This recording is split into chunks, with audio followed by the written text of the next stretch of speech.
Em nome do Pai, do Filho e do Espírito Santo. Amém.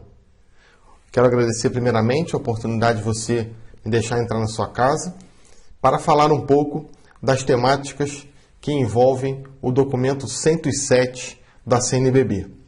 Esse vídeo que você está vendo agora, é um vídeo que foi preparado para a Assembleia Diocesana de Pastoral na Diocese de Eunápolis, uma formação de discípulos e missionários, e de repente acabou a primeira palestra agora, eu estou anunciando o material, então esse material é um material completo, com 5 palestras, aproximadamente 1h, 1h20 de duração, de repente até um pouquinho mais, que eu estou gravando agora, o material editado, e também no CD você vai encontrar esse material, esse slide em PDF também, um slide com material para que você possa também desenvolver um pouco mais as temáticas que envolvem essa Assembleia Diocesana e esse material da CNBB que é muito interessante. Vamos lá então. Então, vou me apresentar. Para você que não me conhece, para você que adquiriu o CD agora, para você que me acompanha também nos meus canais do YouTube, eu sou Bruno Tamancold, tenho 37 anos, sou professor de História na Universidade Católica de Petrópolis também já há quase 12 anos. Leciono as disciplinas também de História da Igreja, História do Cristianismo, pós-graduação em História do Cristianismo. Sou pai do João Vitor e casado com a Santa Rafaela Tamancold. Então, um pouco de quem eu sou. Os trabalhos que eu realizo na igreja, primeiramente, sou catequista, muito feliz por ser catequista.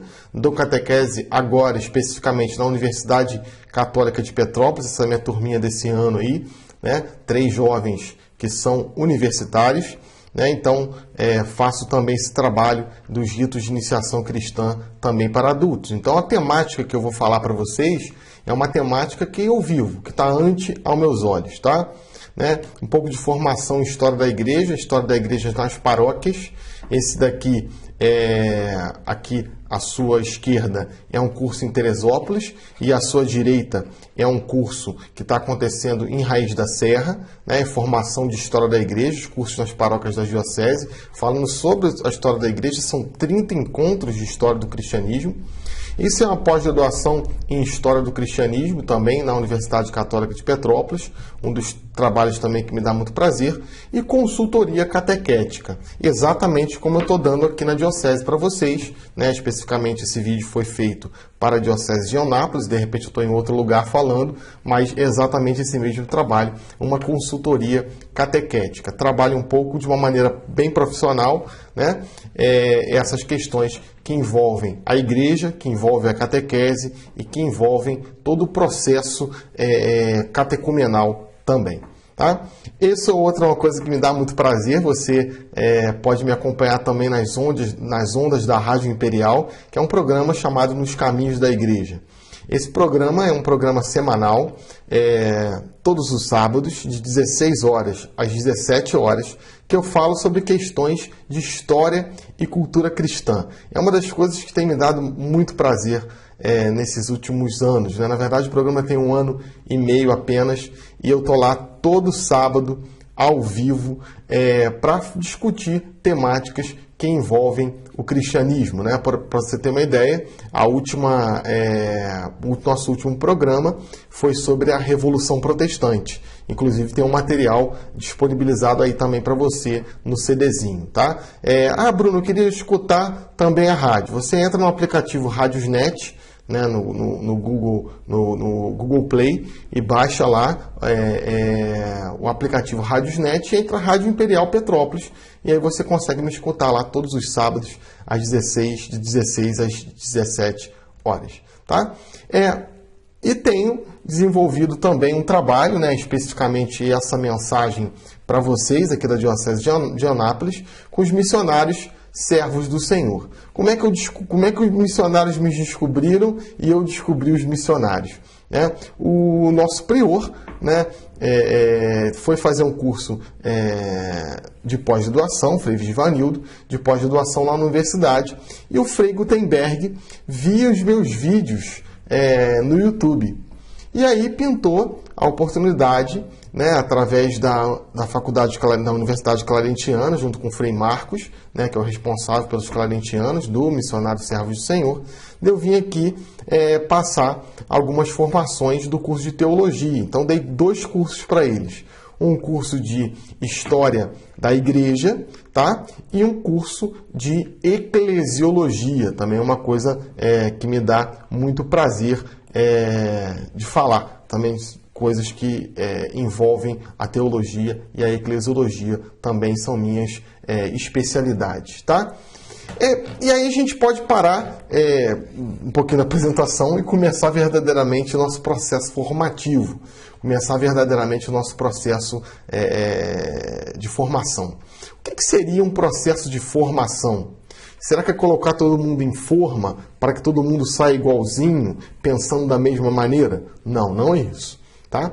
Processo formativo é você sair da prática, ir para a teoria e reformular a sua prática. Muitas vezes, nós que estamos em instâncias educacionais, né, ou na comunidade cristã e trabalhamos com educação nas comunidades cristãs, quando eu falo de educação cristã, eu também falo de catequese, tá, do trabalho catequético, nós ficamos num ativismo. Fazer. E muitas vezes temos que sentar, escutar para reformular. Quem não sabe algo e ensina algo sem saber o que é, só porque ouviu falar, não tem prática nem teoria. Ele está imitando alguém.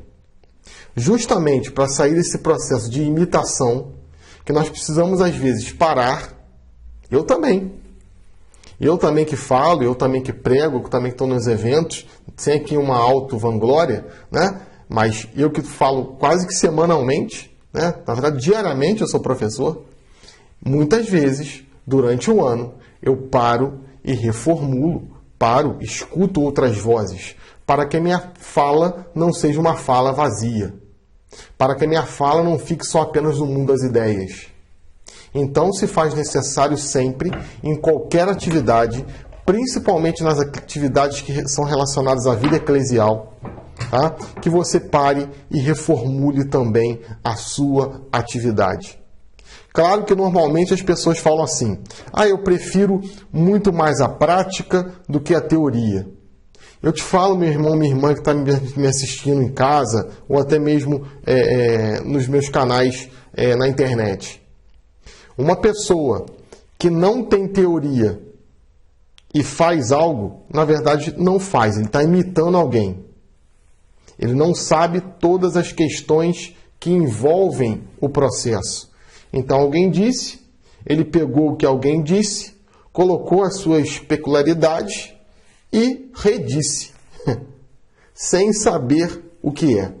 Um processo formativo é a gente ir para a teoria e fazer uma prática verdadeiramente reflexiva. A praxis. Fazer sabendo o que está fazendo. Exatamente esse é o caminho que nós vamos trilhar nesse vídeo e também no processo formativo.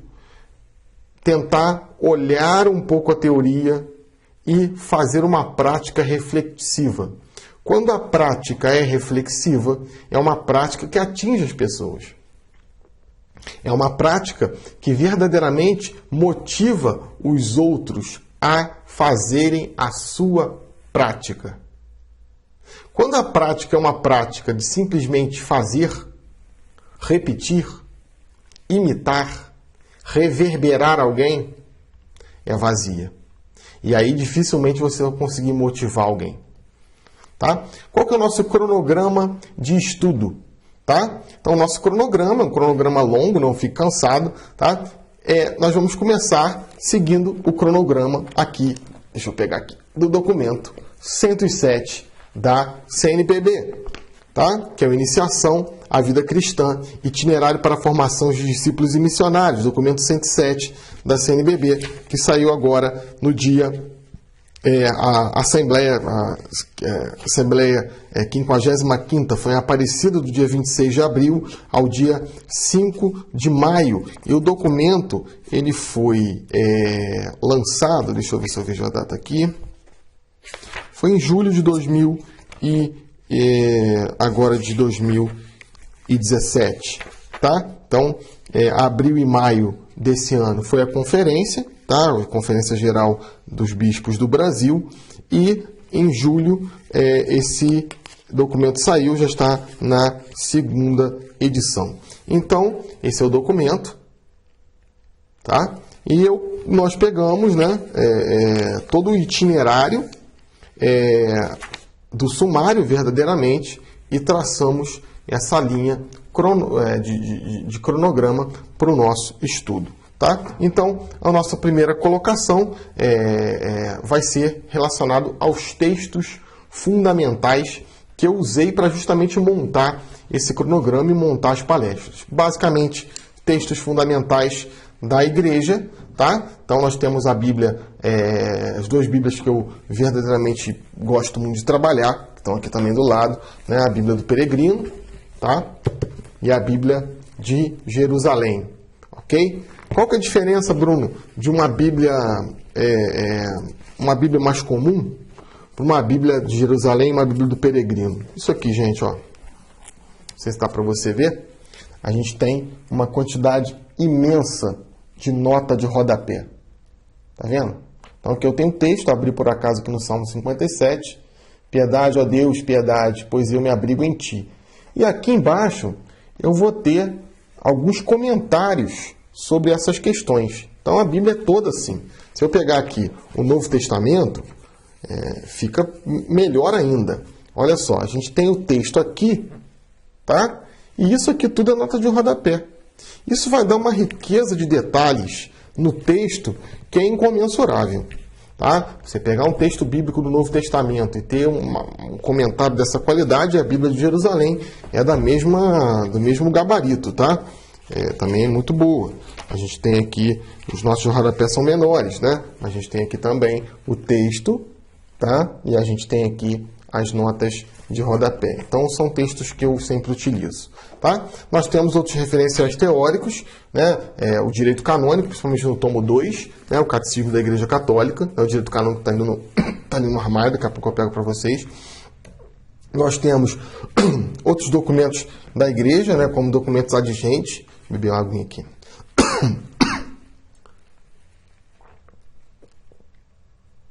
Saudações rubro-negras, né? Temos o documento adjente, que é o documento Vaticano II, que é o decreto do Concílio Vaticano II sobre a Igreja, tá? É uma constituição, se não me falha a memória, uma constituição apostólica, tá? Então, a Igreja enviada, ad gentes. Hoje nós falamos muito, né? O próprio documento 107 vai falar isso, uma igreja a caminho, né? Então, o documento ad gentes já fala isso lá 60 anos atrás. Tá? Nós temos outros documentos, eu não peguei todos não, tá, gente? Como o Gaudium et Spes, que é a Constituição Pastoral, tá? Evangelho Nunciandi, também do Paulo VI, que não está aqui, né? Tenho aqui também Redemptorius Missio, do Vaticano do João Paulo II.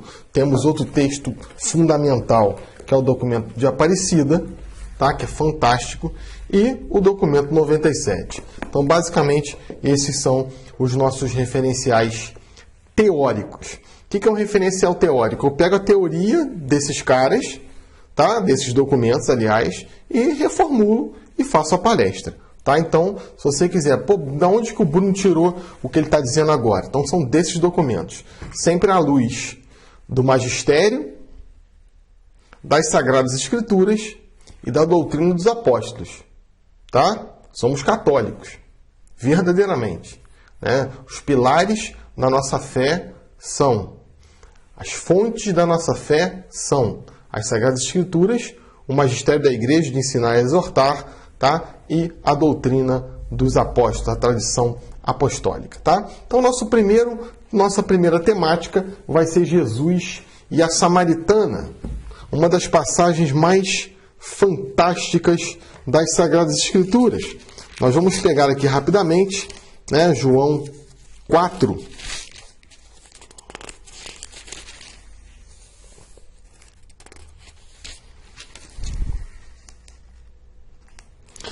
João 4,5, tá? Na verdade, João 4 já começa a falar de Jesus samaritana. Então, vamos pegar o João 4,5, né? Chegou então a uma aldeia da Samaria, chamada Sicar, perto do terreno que Jacó dera a seu filho José. Aí estava o poço de Jacó. Jesus, cansado da viagem, sentou-se tranquilamente junto ao poço. É interessante, se você voltar um pouquinho, vai falar que era quase meio-dia, né? Então, o sol a pino, vai falar, era meio-dia. O sol estava a pino, estava lá, né? Sol desértico, né? Chegou uma mulher da Samaria, naquele território, para tirar água. Jesus lhe disse: dai-me de beber. Os discípulos tinham ido à aldeia comprar comida. A samaritana lhe respondeu: como é que tu, sendo judeu, pede de beber a mim, que sou uma samaritana?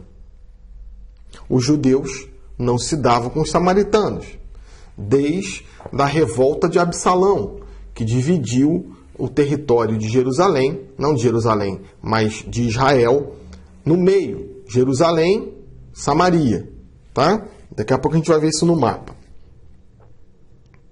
Jesus lhe respondeu: se conhecesses o dom de Deus, e quem é que te pede de beber, tu pedirias água a ele, e ele te daria água viva. A mulher lhe diz: Senhor, não tem balde, e o poço é profundo. De onde tirais água viva? Acaso és maior que o nosso pai Jacó, que nos deixou o poço do qual bebiam ele, seus filhos e rebanhos? Olha, que empáfia! Jesus lhe respondeu: aquele que beber esta água do poço voltará a ter sede.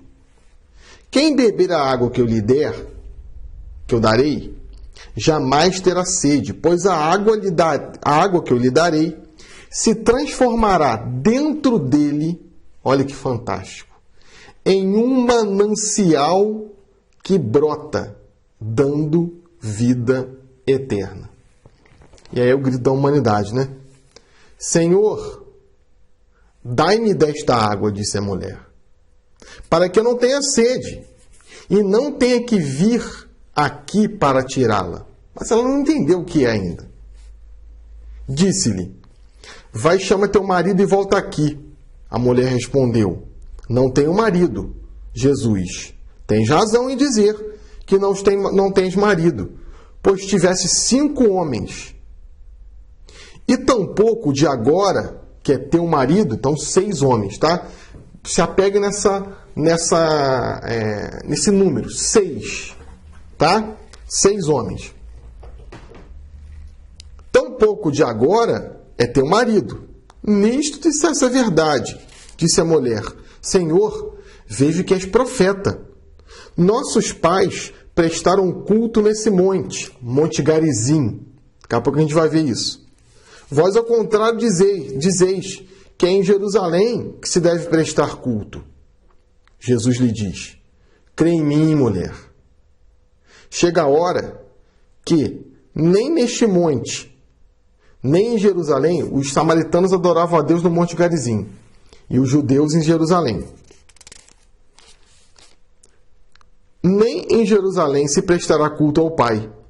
Vós prestais culto ao Deus que desconheces.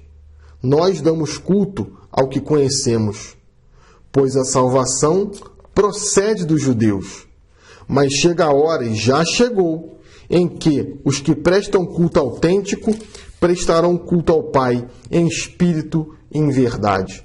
Tal é o culto que o Pai procura. Deus é espírito, e o que lhes prestam culto haverão de fazê-lo em espírito e em verdade.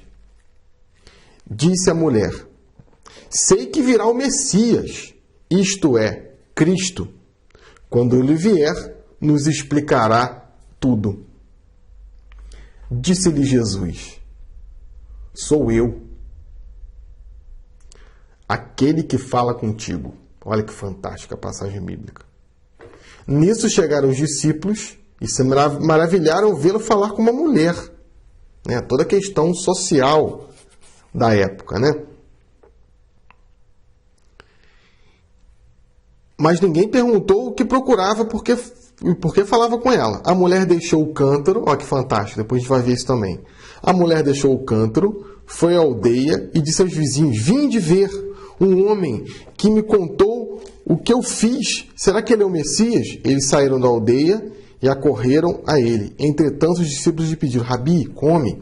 Ele disse: tenho sustento que vós não conheceis. E aí continua. Tá? Vamos avançar um pouquinho nessa questão. O Evangelho de João, tá? Que é o Evangelho que nós acabamos de estudar agora, acabamos de ler agora. Os caminhos de Jesus até a Samaria, né? Então, João vai apresentar o Evangelho de João, escrito aproximadamente no ano 90, por um judeu helênico, tá? João vai ditar o Evangelho para esse judeu helênico, na ilha de Patmos, na Grécia, tá? Então, a gente vai ter introdução, João 1, Jesus na Galileia. Então Jesus está no norte, tá? No norte da Galileia, no norte da Palestina, tá? Ele tem o testemunho de João Batista, o batismo de Jesus, os primeiros discípulos e o casamento em Caná. Jesus vai para Jerusalém, então ele sobe para Jerusalém, tá? Na verdade o mapa é assim, tá? Então, se você olhar o mapa assim, vai parecer que ele está descendo. Mas, na verdade, ele está subindo, tá? Então, ele vai para Jerusalém, sobe para Jerusalém, encontra Nicodemos, tem toda aquela questão, é príncipe em Jerusalém, e desconhece essas coisas, e volta para a Galileia. Na metade do caminho, tem o território da Samaria. Então, justamente esse é um contexto geográfico, né? A gente ainda avança um pouquinho, tá? Deixa eu voltar aqui. A gente tem, basicamente, nesse lugar aqui, o território chamado Siquém, tá vendo? Aqui a gente vão ter dois montes famosos, o Monte Garizim e o Monte Ebal, tá? Daqui a pouco a gente vai ver o que são esses montes, tá? E aqui é o território. Jesus era daqui, tá? Jesus era galileu. E ele desce, na verdade sobe, né? Porque o mapa está assim, né? É assim o mapa, tá? Ele sobe para Jerusalém. Vamos avançar um pouquinho, tá? Então, só para ver um pouquinho essa questão, se você pegar lá na Bíblia, lá em Deuteronômio 28, né? Deixa eu pegar aqui rapidinho, só para a gente ilustrar.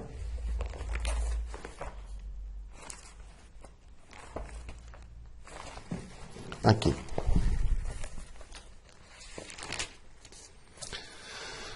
Tá, na verdade começa no 27, tá? E depois avança para o 28. O Monte Garizim é chamado Monte da Bênção, tá? E o Monte Ebal, o Monte das Maldições. Então, o samaritano, ele cultuava outros deuses, tá? Se você for nesse mapa aqui, ó, a gente tem nações que não são, que não acreditam no Deus de Israel. Os fenícios, os sírios, tá? Então, esse território da Samaria também adora outros deuses. E é aí que vem a analogia dos 6 maridos, tá? Então, a gente vai avançar um pouquinho. Então, primeira coisa, o encontro, né? Dai-me de beber. Então, Jesus, que é Deus, dai-me de beber. Jesus, que é Deus, pede água para a samaritana. Olha, é interessantíssimo. Deus tem sede de mim. Ele que é a fonte da água viva se faz sedento. Deus nos interpela, pede algo para nos dar um dom. Os grandes místicos da história da igreja, principalmente os patrísticos, vão dizer que Jesus, né, tem sede de nossas almas, como em João 19, né, 19, 28, quando ele fala na cruz, tenho sede, né? Se a gente pegar também a analogia do profeta Joel, a gente vai ver, né? Cortejada apenas por Deus. Então, Deus que vem ao meu encontro. Deus que me interpela. Deus que pede algo de mim. Deus que quer o meu fiat. Então, a gente vai ver, como eu disse no profeta, não é Joel, é Oséias, né?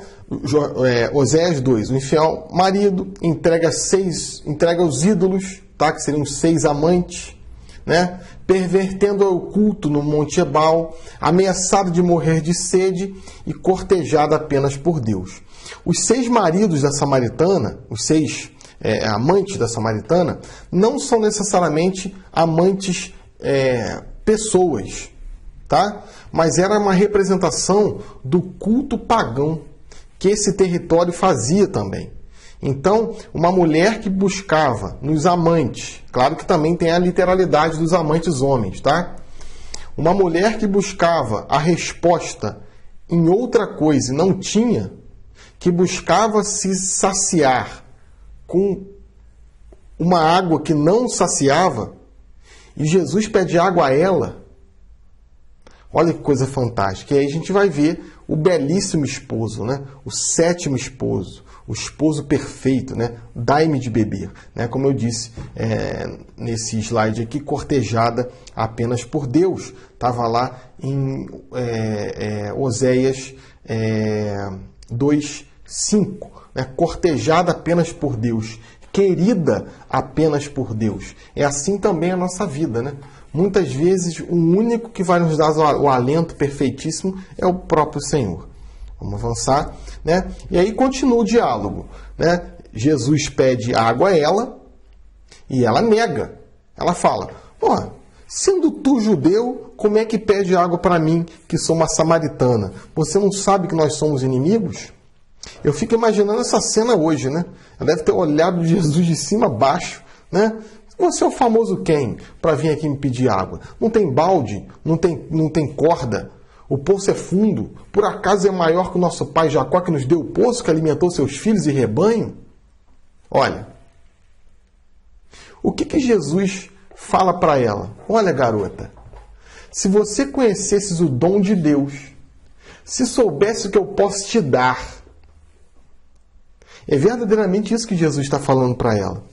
Se você soubesse o que eu posso te dar, quem me pediria água seria você. É interessante quando às vezes a gente vai falar alguma coisa, a pessoa às vezes, né, fica impressionada, não com pregador às vezes, né, e fala assim, nossa, fulano de tal tem o dom da palavra. É complicado, porque se de repente alguém fala isso para mim, já aconteceu? Nossa, Bruno, você tem o dom de falar. Não é querer me vangloriar, né? Mas você tem o dom de falar. Eu falo, dom não, meu caro. Suor, esforço, labuta, estudo. Dom é um presente que eu nada fiz para merecer. E é justamente isso que Jesus está falando para ela. Olha, menina, se você soubesse o que eu posso te dar, quem me pediria água seria você, e não eu a você, né? Quem beber da água que eu lhe darei, nunca mais terá sede. Essa divisão que eu estou fazendo aqui, né, a gente pega lá o encontro, 2, o diálogo, 3, conhecer Jesus. É exatamente o itinerário que o documento 107 está fazendo nessa passagem. Tá? Quem está propondo essa passagem é o documento 107. Quem beber da água que eu lhe darei, nunca mais terá sede. É interessante que o diálogo entre o 14, entre o 10 e o 14, falam justamente isso. Olha, você veio aqui, você veio pegar água, e daqui a pouco você vai ter sede novamente. Como fala o profeta Oséias, com perigo de morrer de sede. A mulher estava sedenta, mas não sedenta apenas daquela água física. Não sedenta apenas de um componente químico, mas sedenta de sentido de vida. Ela estava carente não de uma consolação que uma água pode dar, mas de uma consolação que a vida não dava mais para ela. 6 maridos, buscando água à tarde. Nenhuma mulher direita buscava água na parte da tarde. Se busca água, meu amigo, na parte da manhã. Olha, o que ela estava fazendo ali, aquele horário? Então era uma mulher que estava à margem da sociedade. Era uma mulher excluída. Era uma pecadora pública. E Jesus vem resgatar justamente a pior, a excluída, a que ninguém quer, a cortejada apenas por Deus. E aí continua, né? O diálogo continua, do 14 ao 26. Olha, a revelação. Olha, eu percebo que você é o Messias. Eu percebo que você é um profeta. Quando o Messias vier, o Cristo, ele nos explicará todas as coisas. E aí Jesus olha, como olhou para o jovem rico, né? Vem, vai, segue-me. São os dizeres de Jesus, né? Vai, vende tudo que tem. Vem, segue-me. Sou eu que estou falando contigo. Nesse momento, é o vinde vir. Né? Não será ele o Cristo? Não. Então, o anúncio da vida desse Jesus, desse Deus que salva, desse Cristo. Isso é fantástico. E aí o que acontece? Ela larga o cântaro. Né? Deixa eu passar aqui também no computador que está aqui do lado, que sempre me auxilia aqui nos vídeos. É um computador mais velhinho, então às vezes ele fica mais cansado. Né? Isso.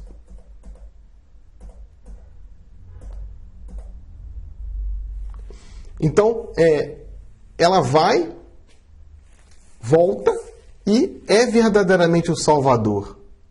Ela foi ao poço pegar água e encontrou a fonte de água viva. Recebe o dom da fé e se torna missionária de água viva. Largou seu cântaro. Olha, ela foi buscar uma coisa e encontrou outra coisa e mudou de vida. Metanoia.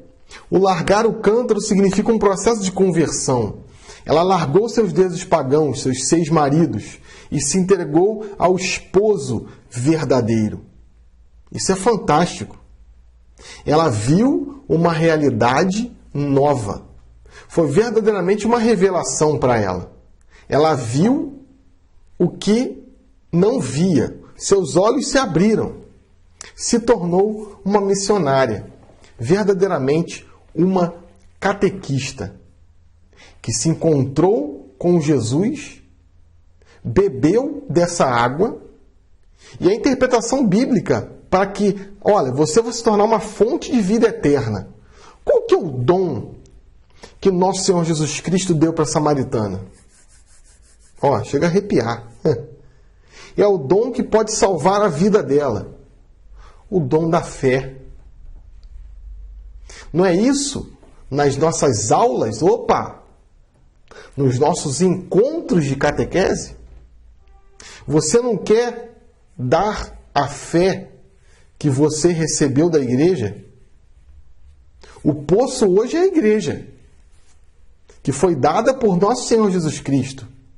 E que uma vez que você bebeu, você vai se tornar um manancial de água viva, para que outras pessoas alcancem a fé que você alcançou. E é por isso que verdadeiramente não podemos calar o que experimentamos. Essa é a verdadeira missão do catequista. Se encontrar com Jesus, enamorar-se dele, ter um processo de enamoramento verdadeiramente, o diálogo com Jesus, interpelá-lo, questioná-lo: Senhor, quem é você para me pedir água? Olha, se você soubesse que eu posso te dar, quem me pediria água seria você. E pedir essa água a Jesus, pedir essa água na igreja, pedir essa água do batismo. Você pega a prefiguração do batismo, é isso, né? Você pega Gregório Nazianzeno falando sobre o batismo, né? Selo, água que purifica, dom incorruptível. É o dom da fé que você experimentou e não consegue mais calar. A gente vai dar uma paradinha. Essa é a nossa primeira formação. Daqui a pouco a gente volta para a segunda formação. Fique conosco.